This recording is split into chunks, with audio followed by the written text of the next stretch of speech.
ഒരു ദിവസം കിട്ടിയതെന്ന് 2 രൂപ. 2 രൂപ ഒരു ദിവസം കിട്ടുന്ന സമയത്താണ് പണിക്ക് ഇറങ്ങിയത്. മരപ്പണി എന്ന് പറഞ്ഞു കഴിഞ്ഞാൽ സ്വർണം പണിയുന്നതിലും കൂടുതൽ ശ്രദ്ധ ഇതും വേണ്ട കാര്യമാണ്. കാരണം ഏത് സാഹചര്യത്തിൽ അച്ഛൻ അങ്ങനെ തോന്നിയത്? അനുഭവത്തിൽ നിന്ന് പഠിച്ചതാണ്. അങ്ങനെ പറ്റി കഴിഞ്ഞാൽ നല്ല ആശാരിമാരായിരിക്കണമെങ്കിൽ അവരറിയാതെ മേക്കപ്പ് ചെയ്യും. അതൊന്നും ഉടമസ്ഥൻ അറിയില്ല. അല്ല നമുക്ക് താല്പര്യം. നമ്മള് ആ ചെയ്യുന്ന തൊഴിലിനോട് അറിയാവുന്ന ഒരുത്തിനെ അവന്റെ ടൂൾസ് കണ്ടാൽ അറിയാം. മരപ്പണിയാന്ന് പറഞ്ഞു കഴിഞ്ഞാൽ ചിലപ്പോ കല്യാണങ്ങളോ കാര്യങ്ങളോ ഒന്നും അത്ര ഇതായിട്ട് ഒരു പണിക്കാരാന്ന് പറഞ്ഞു കഴിഞ്ഞാൽ ഒരു ഇതുണ്ട്. അതിന്റെ ഒരു കാഴ്ചപ്പാട് എങ്ങനെയാണ്? ദൈവങ്ങളോടുള്ള അച്ചാച്ചന്റെ കാഴ്ചപ്പാട് പറയാമോ? ഇപ്പോഴല്ലേ ദൈവങ്ങളെ പൈസ കൊടുത്ത് വാങ്ങിച്ച് ഇതിന് ടിവിയിലൊക്കെ വരുവാടാ അത്. Hi hello. ഇന്നത്തെ ഒരു വുഡ് വർക്കിംഗ് വീഡിയോ അല്ല. ഇന്ന് നമ്മളൊരു ഇന്റർവ്യൂ എടുക്കാൻ പോവാണ്. നമ്മുടെ കുഞ്ഞുമ്മയുടെ അച്ഛൻ, നമ്മൾ അച്ചാച്ചൻ എന്നാണ് വിളിക്കണേ. അച്ചാച്ചനോട് വന്നിട്ടുണ്ട്. രവി എന്നാണ് പേര്. അച്ചാച്ചൻ കുറേ നാളായിട്ട് മരപ്പണി ഫീൽഡിലുണ്ടായിരുന്ന ഒരാളാണ്. അപ്പോൾ അച്ചാച്ചൻ്റെ ഒരു ഇൻ്റർവ്യൂ ആണ് നമ്മൾ എടുക്കുന്നത്. മരപ്പണി റിലേറ്റഡ് ആയിട്ടുള്ള കുറച്ച് കാര്യങ്ങൾ നമുക്ക് ചോദിച്ചറിയാം.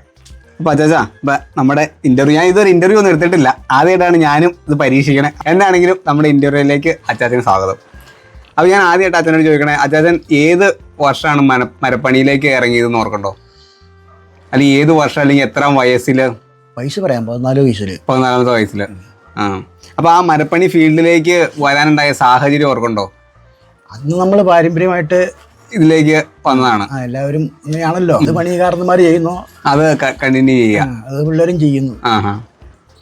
അപ്പോൾ അത് അച്ഛൻ്റെ കൂടെയാണോ മരപ്പണി പഠിക്കാനൊക്കെ വന്നത്? അപ്പോൾ അത് എങ്ങനെയാ, കുറെ ആൾക്കാരുണ്ടായിരുന്നോ അതോ നിങ്ങൾ രണ്ടുപേരും? ഞങ്ങള് കുടുംബം, അച്ഛൻ, കൊച്ചച്ഛൻ, അങ്ങനെ പിന്നെ അവരുടെ 2 സുഹൃത്തുക്കള്, അത്ര ആൾക്കാരെ ഉണ്ടായിരുന്നു.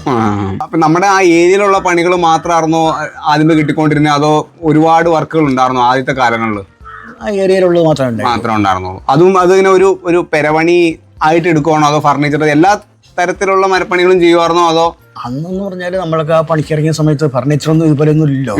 ഒരു വീട്ടിൽ 1-2 കട്ടില് കാണും, അത്രയൊക്കെ ഉള്ളൂ. ഒരു മേശ കാണും, അത്രയൊക്കെ ഉള്ളൂ. ഇന്നല്ലേ ഓരോ മുറിയിലും 2 കട്ടിലും മേശയും മറ്റേ ഫർണിച്ചറുകളൊക്കെ ഉള്ളത്. അച്ഛൻ ഫസ്റ്റ് ഒക്കെ പണിക്ക് ഇറങ്ങുമ്പോ അന്ന് കൂലിയായിട്ട് നമുക്ക് തരുമോ, അതോ ഇങ്ങനെ അവരുടെ കൂടെ ഇങ്ങനെ പണി പഠിക്കാന്നുള്ള രീതിയിൽ നടക്കുമായിരുന്നോ? അതെങ്ങനെയാ അതിന്റെ ഒരു? ആദ്യമായിട്ടൊന്നും തരില്ലായിരുന്നു. പിന്നെ നടന്ന് കുറെ എന്തൊക്കെയോ ആയതിനു ശേഷമാണ് പൈസ വാങ്ങിക്കുന്നത്. അപ്പൊ ആദ്യമേ കിട്ടിയ വരുമാനം, അല്ലെങ്കിൽ ആ പൈസ എത്രയാന്ന് ഓർക്കണ്ടോ? ആദ്യം വരുമാനമായിട്ട് കിട്ടിയത് ഒരു ദിവസം കിട്ടിയതെന്ന് 2 രൂപ. 2 രൂപ ഒരു ദിവസം കിട്ടുന്ന സമയത്താണ് പണിക്ക് ഇറങ്ങിയത്. അതെ അതെ അതെ. ഓക്കെ. അത് എനിക്കല്ല കേട്ടോ, നല്ല പണിക്കാർക്ക്.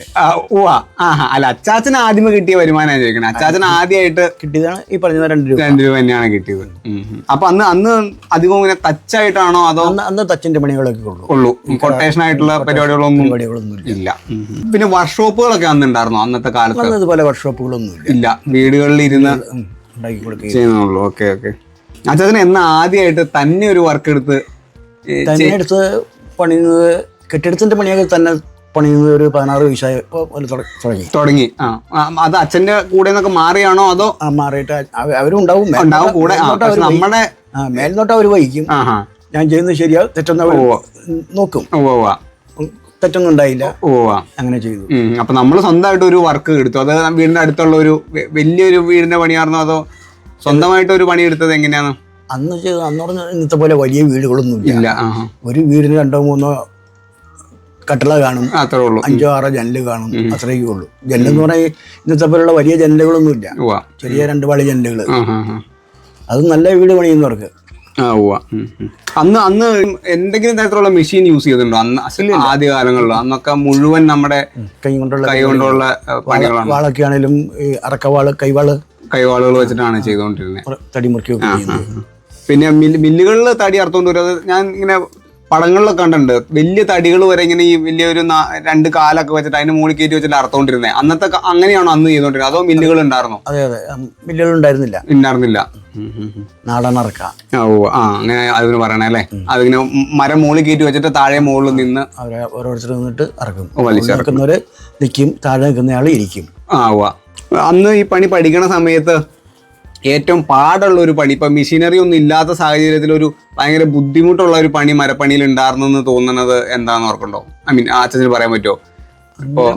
ബുദ്ധിമുട്ടുള്ള പണികളെല്ലാം ബുദ്ധിമുട്ട് തന്നെ. അതെ, ഓക്കെ. പക്ഷെ അങ്ങനെ ഞങ്ങൾക്കൊരു പ്രത്യേകിച്ചൊരു ബുദ്ധിമുട്ട് തോന്നിയിട്ടില്ല. ചെയ്യുന്നൊന്നും ഒരു പാകപ്പഴം സംഭവിച്ചിട്ടില്ല. ഓക്കെ ഓക്കെ, അത് ശരി. അപ്പൊ നമുക്ക് ഒരു മെഷീൻ, ഇപ്പൊ കുറെ മെഷീനൊക്കെ വന്നല്ലോ. അപ്പോൾ അന്ന് ഈ മെഷീൻ ഉണ്ടായിരുന്നെങ്കിൽ നമ്മുടെ പണി കുറച്ചുകൂടെ എളുപ്പത്തിൽ ചെയ്യാറെന്ന് തോന്നിയ ഒരു പണി. ഇപ്പോൾ പ്ലെയിനർ ഉണ്ടെന്നുണ്ടെങ്കിൽ ഉരുമാൻ പറ്റും, നേരത്തെ നമ്മൾ ചിന്തയിലിട്ടോണ്ടിരുന്നത്. അപ്പൊ അതുപോലെ ഈ മെഷീൻ കുറച്ച് നേരത്തെ വന്നായിരുന്നെങ്കിൽ നമ്മുടെ പണികൾ ഒരുപാട് ഈസി ആക്കാന്ന് തോന്നിയ ഒരു പണി ഏതായിരിക്കും? അത് ഇപ്പോഴത്തെ മെഷീനുകളെല്ലാം പണി കുറയ്ക്കുന്നതല്ലേ. അതെ അതെ, അല്ല എന്നാലും ഇത് വളരെ ആവശ്യമായിരുന്നു എന്ന് തോന്നിയ ഒരു പണി, മരപ്പണിയിൽ ആദ്യം മുതലേ അത് ഉണ്ടായിരുന്നെങ്കിൽ എല്ലാ മരപ്പണിക്കാർക്കും വളരെ ഉപകാരമാവും തോന്നുന്ന ഒരു മെഷീൻ, അങ്ങനെ എന്തെങ്കിലും തോന്നുന്നു? അങ്ങനെ പ്രത്യേകിച്ച് എടുത്തു പറയത്തക്കതൊന്നുമില്ല. എല്ലാം തന്നെ നമുക്ക് എല്ലാ മെഷീനറിയും നമുക്ക് ആവശ്യമാണ്. ഓക്കെ, പണികൾക്കും ഒരുപാട് എളുപ്പമുണ്ട്, അധ്വാനവും കുറയും. പിന്നെ അച്ചാച്ചൻ ഈ സൂത്രപ്പണികളൊക്കെ ചെയ്തത് ഞാൻ ഇങ്ങനെ കണ്ടിട്ടുണ്ട്. ഈ കസേരയൊക്കെ തന്നെ ഫോൾഡ് ആവണ കസേര, കിടക്കാൻ വരുന്ന ടൈപ്പുള്ള കസേര. അപ്പൊ അങ്ങനത്തെ പണികളോടാണോ അച്ചാച്ചന് താല്പര്യം, അതോ വീടിന്റെ കട്ടില, ജനല, ഫർണിച്ചർ? എനിക്ക് നല്ല ഫർണിച്ചർ പണിയുന്നതാണ് ഇഷ്ടം. അതെയോ? അപ്പൊ അത് ഇങ്ങനെ എന്തെങ്കിലും ട്രിക്കൊക്കെ ഉണ്ടെന്നുണ്ടെങ്കിൽ ഒരു സാറ്റിസ്ഫാക്ഷൻ ആണോ അത് ചെയ്ത് കഴിയുമ്പോൾ? ഒരു നമുക്ക് മനസ്സിനൊരു സന്തോഷമാണ്. Okay okay. ഉടമസ്ഥരുടെ അടുത്ത് നമ്മൾ പണിയൂലോ, അപ്പോൾ അവരിൽ നിന്ന് എന്തെങ്കിലും മോശം അനുഭവം അങ്ങനെ എന്തെങ്കിലും ഉണ്ടായിട്ടില്ല? പിന്നെ എങ്ങനെ ഒരു ഉടമസ്ഥൻ എങ്ങനെ പെരുമാറുമ്പോഴാണ് നമുക്കും ആ വർക്ക് ഒരു കുറച്ചുകൂടെ സന്തോഷത്തോടു കൂടി ചെയ്യാൻ തോന്നുക പറഞ്ഞു കഴിഞ്ഞാൽ? അവരുടെ ഒരു പെരുമാറ്റങ്ങളൊക്കെ നമുക്കും ഒരു സന്തോഷം തരുമല്ലോ. എല്ലാ ഉടമസ്ഥരും ചിലപ്പോൾ ഒരുപോലെ ആവണമെന്നില്ല. അങ്ങനെ എന്തെങ്കിലും തോന്നിയിട്ടുണ്ടോ? ഈ വീട്ടിൽ പണിതപ്പോൾ എനിക്ക് കുറച്ചുകൂടെ സന്തോഷമായിരുന്നു അവരുടെ ഒരു പെരുമാറ്റവും, അങ്ങനെ എന്തെങ്കിലും തോന്നിയ അനുഭവം ഉണ്ടോ? അങ്ങനെ തോന്നിയ ചില വീടുകളുണ്ട്. എന്തെങ്കിലും അവരിൽ നിന്ന് അങ്ങനെ എടുത്തു പറയാൻ പാകത്തിനുള്ള ഒരു അനുഭവം ഓർക്കുന്നുണ്ടോ? നമ്മൾ ഒരു സ്ഥലത്ത് പണിക്ക് ചെന്നിട്ടുണ്ടെങ്കിൽ ആ വീട്ടുകാർ നമ്മളായിട്ട് അങ്ങോട്ട് ഇഴുകിച്ചേരി ചെയ്യണത്. ഓക്കെ, അവരുടെ ഒരു നമ്മൾ അവരിൽ നിന്ന് ഒരാളെന്നുള്ള രീതിയിൽ പണിതാലാണ് അവർക്കും സന്തോഷമാവുള്ളൂ, നമുക്കും തൃപ്തിയുള്ളൂ. ഇപ്പൊ അച്ചാച്ചൻ നിലവിൽ ചെയ്തതിൽ ഏറ്റവും ഇഷ്ടപ്പെട്ട വർക്ക്, ഈ വർക്ക് ഞാൻ ചെയ്തത് എനിക്ക് ഭയങ്കര ഒരു അഭിമാനം ഉണ്ടെന്ന് തോന്നിയ ഏതെങ്കിലും വർക്ക് പറയാമോ? ഉണ്ട്, 2-3 ഉണ്ട്. ഓക്കെ, അതിൽ ഏറ്റവും ഇതുള്ളത് അവിടെ മുടക്കുഴ പഞ്ചായത്തിനടുത്ത് ഒരു വീട്. ഓക്കെ, അത് ഞാൻ ഏതാണ്ട് 3 വർഷം പോകുന്നു. ഭയങ്കര വലിയ വീടായിരുന്നു. അതിന്റെ പാനലിങ്ങും മറ്റേ ഫർണിച്ചറും ഒക്കെ ആയിട്ട് അതിന്റെ ഫർണിച്ചറൊക്കെ കാണുന്നത് തന്നെയാണ്. അതെല്ലേ? പിന്നെ അതും അവിടെ തന്നെ ഒരു വീട്, അതൊരു അമേരിക്കൻ പാർട്ടിയുടെയാണ്. അതും അതുപോലെ തന്നെ ബിച്ചിമിറ്റൊക്കെ കംപ്ലീറ്റ് പാനലിങ് ചെയ്ത്. അത് മറ്റൊന്നും അങ്ങനെ തന്നെ, നമ്മൾ ആദ്യം പറഞ്ഞ വീട് അത് ഫ്രണ്ടും ഹാളും എല്ലാം തേക്ക്, മറ്റെല്ലാം ഈട്ടി കണ്ടു തന്നെയാണ്. പലരും വന്ന് കാണാറുണ്ട്. അത് ഈ പാനലൊക്കെ ചെയ്യുന്നതിന് നമ്മള് പുറമേ നിന്ന് നോക്കിയാൽ ആണിയൊന്നും കാണില്ല. അങ്ങനെ ചെയ്തേക്കണേ, ലോക്ക് ചെയ്ത് അത് ഒരു പലക ആദ്യം വെക്കും, അടുത്തതിന്റെ ഇതിലേക്ക് പുള്ളിയിലേക്ക് 2-3 ക്ലാമ്പ് വെക്കും. ആ ക്ലാമ്പ് തുളച്ചിട്ട് ക്ലാമ്പിലേക്കാണ് സെറ്റ് ചെയ്യണത്. ഇപ്പൊ കുറച്ചു നാളായിട്ട് അച്ചാച്ചൻ പണിയൊക്കെ നിർത്തിയിരിക്കുമല്ലേ? അപ്പൊ ഇങ്ങനെ മരപ്പണി വർക്ക്ഷോപ്പ് കാണുമ്പോഴോ അല്ലെങ്കിൽ മരപ്പണികളൊക്കെ കാണുമ്പോ പണിയാൻ തോന്നുമോ? അങ്ങനെ ഒരു ആഗ്രഹം തോന്നാറുണ്ട്. പക്ഷെ ശരീരം അനുവദിക്കാതെ വരും അല്ലേ? പിന്നെ ഇപ്പൊ പുതിയതായിട്ട് മരപ്പണിയിലേക്ക് വരുന്ന പിള്ളേരോട് എന്തെങ്കിലും ഒരു അനുഭവങ്ങൾ, അല്ലെങ്കിൽ എങ്ങനെയായിരിക്കണം അവർ മരപ്പണീനെ നോക്കി കാണേണ്ടത്, അല്ലെങ്കിൽ എങ്ങനെയായിരിക്കണം ചെയ്യേണ്ടതെന്ന് ഒന്ന് പറയാമോ? ഇന്നത്തെ പണി എന്ന് പറഞ്ഞാൽ വളരെ എളുപ്പമല്ലേ, എല്ലാം ഫാസ്റ്റായിട്ട് ഒപ്പിച്ച് പിടിപ്പിച്ച് വെക്കുകയല്ലേ. ഞങ്ങൾ പണിയുന്ന ആ കാലഘട്ടം പോലെയല്ല. അന്ന് ഞങ്ങള് പണത് തടിയിരിക്കുക, പണത് പറ്റി ചെയ്യുന്നത്. ഇപ്പൊ അതിന്റെ ആവശ്യമൊന്നുമില്ല. ഈ പശ കുറെ വാരിച്ചേക്കും, അടിച്ചു കയറ്റും. ഒരു 3-4 വർഷം നിന്നാൽ മതി, അപ്പോഴത്തേക്ക് അതിന്റെ മോഡൽ മാറി, ഫാഷൻ മാറി വേറെ ആക്കും. അങ്ങനെയാണ് ആൾക്കാർ ഇഷ്ടപ്പെടുന്നത്. അപ്പൊ നല്ല തടി വേണമെന്നോ അല്ലെങ്കിൽ നല്ല കാതല് വേണമെന്നോ അങ്ങനെയൊന്നുമില്ല. എന്തെങ്കിലും മരം വെച്ച് പണിതിട്ട് എല്ലാം കളർ അടിച്ചിട്ട് തേക്കോ കിട്ടി അവർക്ക് എന്താ ആവശ്യം എന്ന് വെച്ചാൽ അങ്ങനെയാക്കും. നമ്മൾ ചെയ്തുകൊണ്ടിരുന്ന കാലത്ത് അങ്ങനെയൊന്നുമല്ല. എന്ത് തടി കൊണ്ടുവച്ചാൽ ആ തടി തന്നെയായിരിക്കും. അപ്പൊ അതിനോട് എങ്ങനെയാ അച്ചാച്ചൻ നോക്കണം? അത് ശരിയാണെന്നുള്ള ഒരു വാദമാണോ അച്ചാച്ചനുള്ളത്? അതോ ഈ നല്ല തടി തന്നെ വെച്ച് പണിയണം? ഇപ്പൊ ഇങ്ങനെ മോഡലുകൾ മാറി വരും ഇന്നത്തെ കാലത്ത്, അങ്ങനെ ഒരു രീതിയിലുള്ള ഇതല്ലേ? അപ്പൊ നമ്മളും മരപ്പണിക്കാരും അതുപോലെ മാറണം എന്നാണോ, അതോ നമ്മൾ പഴയ രീതിയിൽ തന്നെ അല്ല മാറണം? അല്ലാതെ കാലഘട്ടത്തിനനുസരിച്ച് നമ്മൾ ഉൾക്കൊള്ളണം.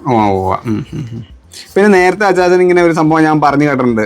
മരപ്പണി എന്ന് പറഞ്ഞു കഴിഞ്ഞാൽ സ്വർണം പണിയുന്നതിലും കൂടുതൽ ശ്രദ്ധ ഇതും വേണ്ട കാര്യമാണ്. കാരണം സ്വർണം പോലും നമുക്ക് വേണമെന്നുണ്ടെങ്കിൽ ഒരുക്കി പണിയാം. അതങ്ങനെ പറയാം. അത് ഏത് സാഹചര്യത്തിൽ അച്ഛൻ അങ്ങനെ തോന്നിയത്? അത് ആരെങ്കിലും പറഞ്ഞു കേട്ടതാണോ? അത് ആരും പറഞ്ഞു കേട്ടതല്ല, അനുഭവത്തിൽ നിന്ന് പഠിച്ചതാണ്.